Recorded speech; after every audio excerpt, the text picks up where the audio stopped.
प्रिय दर्शकों, आपके लिए जय श्री कृष्ण। कामाख्या मां ज्ञान चैनल में आपका हार्दिक अभिनंदन है।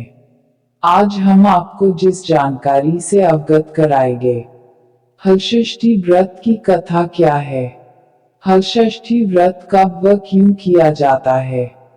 भाद्रपद महीने के कृष्ण पक्ष का छठवां दिन अर्थात षष्ठी तिथि को हलषष्ठी का व्रत किया जाता है। यह पर्व भगवान श्री कृष्ण के ज्येष्ठ भ्राता श्री बलराम जी के जन्मोत्सव के रूप में मनाया जाता है। इसी दिन श्री बलराम जी का जन्म हुआ था। यह व्रत माताएं संतान प्राप्ति, संतान की लंबी दीर्घायु के लिए और अपने अपने घर में सुख समृद्धि के लिए किया करती है। हलषष्ठी व्रत करने से संतान सुरक्षित रहती है। हलषष्ठी व्रत में शिव परिवार अर्थात शिव जी, माता पार्वती, सिद्धि बुद्धि सहित गणेश जी, स्वामी कार्तिकेय, इनके अलावा भगवान श्री कृष्ण और उनके बड़े भ्राता बलराम जी तथा हलषष्ठी माता का विशेष पूजन होता है। हलषष्ठी देवी प्रकृति के छठे अंश से उत्पन्न होने के कारण ही इन्हें षष्ठी कहते हैं। बच्चों की अधिष्ठात्री होने से बालदाव तथा विष्णु की माया होने के कारण यह विष्णु माया कही जाती है। यह ब्रह्मा की मानसी कन्या है और मातृकाओं में इन्हें देवसेना नाम से जाना जाता है। भगवान स्कंद यानी स्वामी कार्तिकेय की प्राणप्रिया पत्नी होने के कारण यह स्कंद प्रिया कहलाती है। यह देवी बच्चों को आयु देने वाली, बच्चों की रक्षिका, पोषिका है। योग बल के प्रभाव से यह सदैव बच्चों के समीप स्थित रहती है। षष्ठी देवी के संदर्भ में एक पुरातन कथा आती है। स्वयंभुव मनु के पुत्र प्रियव्रत हुए।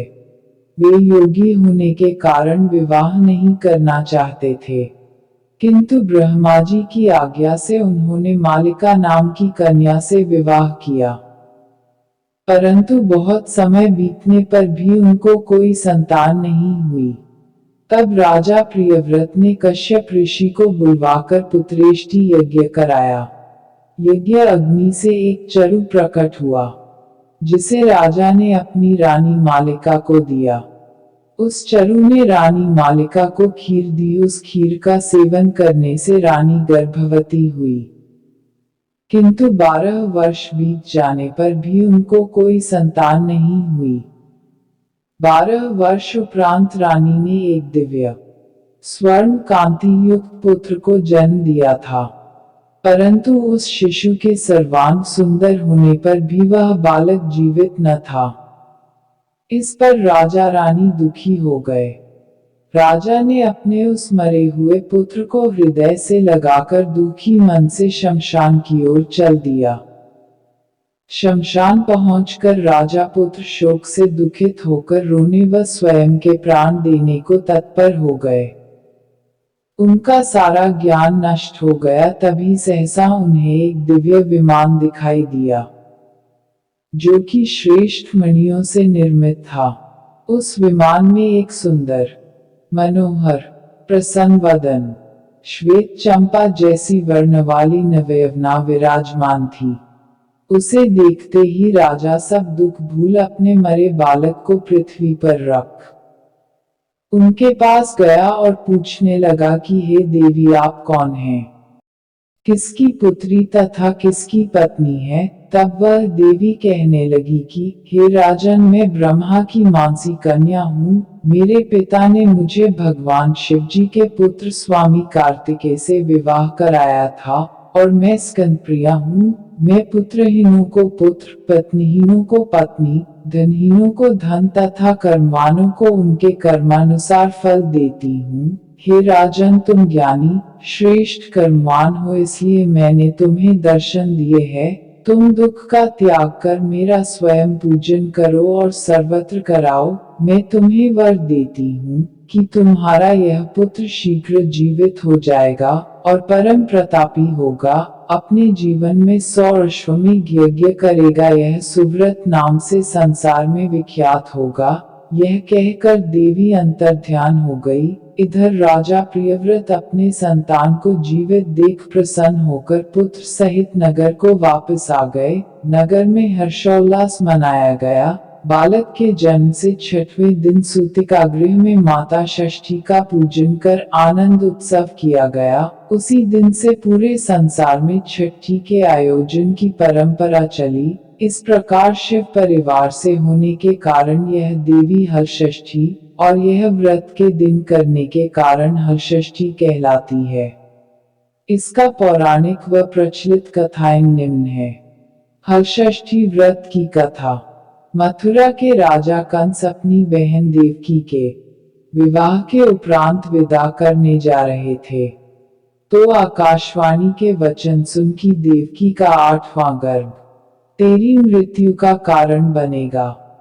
कंस ने आकाशवाणी सुनकर अपनी बहन देवकी और बहनोई वासुदेव को कारागार में डाल दिया और वसुदेव देवकी के 6 पुत्रों को एक एक कर कंस ने मार डाला।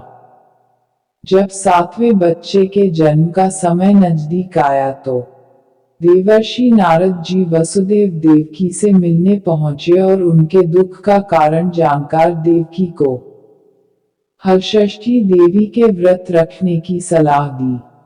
देवकी ने नारद जी से हलषष्ठी व्रत की महिमा व कथा पूछी, तो नारद जी ने पुरातन कथा कहना प्रारंभ किया है। देवकी, एक नगर में चंद्रव्रत नाम के एक राजा हुए थे, लेकिन उसके एक ही पुत्र था।